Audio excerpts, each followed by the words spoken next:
tinatawag ng Love Team Slayer, Love Team Threat. Really? Oo.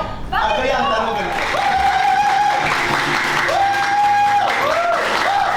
Tay Kapuso, pahiram po ng 20 minutes na inyong hapon. Ako po si Boy, and welcome to Please welcome Sanya Lopez.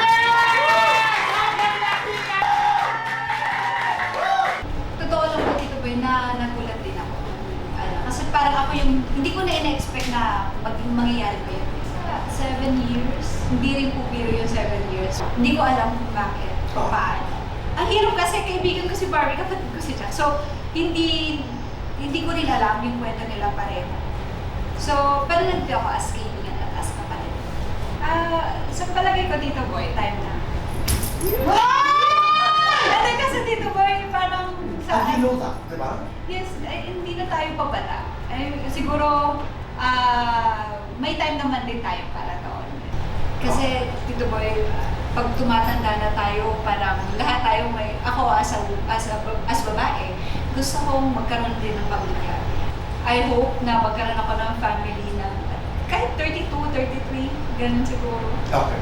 Ikaw ay tinatawag ng ilang mga fan groups, no? Na, di ba? Love Team Slayer, Love Team Threat. Really? Oo. At Bakit kaya ang po? tanong ganito, kasalanan ba maging leading man si David Licauco? Nasa isip ko lang talaga dito ba, I'm blessed. Kasi itong mga taong to, sila yung mga blessed din na actors, actresses, napakahusay nila, magagaling po sila lahat. At to be partnered with Alden and David now, it's a privilege po talaga na makasama sila.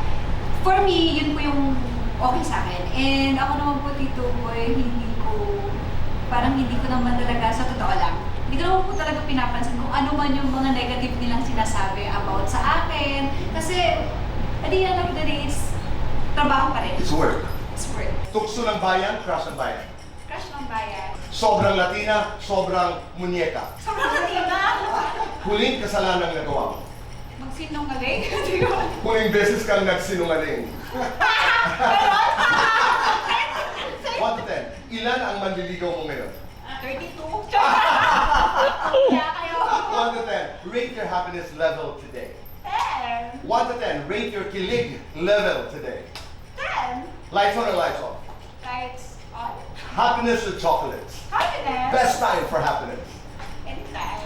Kung kasalanan ng ganda, are you guilty, medyo guilty, or very guilty? Medyo siguro, medyo guilty. Ako very guilty.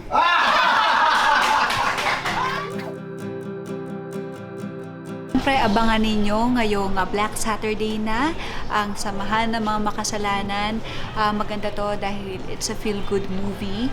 At first time natin mapapanood si David Licauco na mapupunta sa comedy movie, di ba? So, kakaiba yun para sa kanya. And kakaiba rin to para sa amin after kasi nung mabigat naming scene from Pulang Araw, iba naman kami dito. So, abangan nyo yun. And syempre, abangan ninyo kung ano yung mga matututunan ninyo dito sa pelikula. Feeling ko it's a family drama naman. Tapos ang title, Your Guidance. Tapos siya yung parang feeling ko bagay kay Tito Boy yung ano, siya yung anghel na bumaba sa lupa. Tapos yung i-guide ka niya. Siya yung maraming mga positive na i-advise para sa'yo. Parang ganun bagay sa kanya. Ewan ko.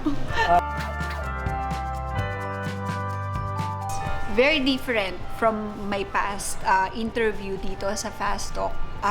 Nakakaba? Kasi parang sabi ko, nabago yung set, baka may mga bagong gagawin dito, di ba? So, laging para siyang bago for me. And ang ganda ng set. Very, serious. Serious.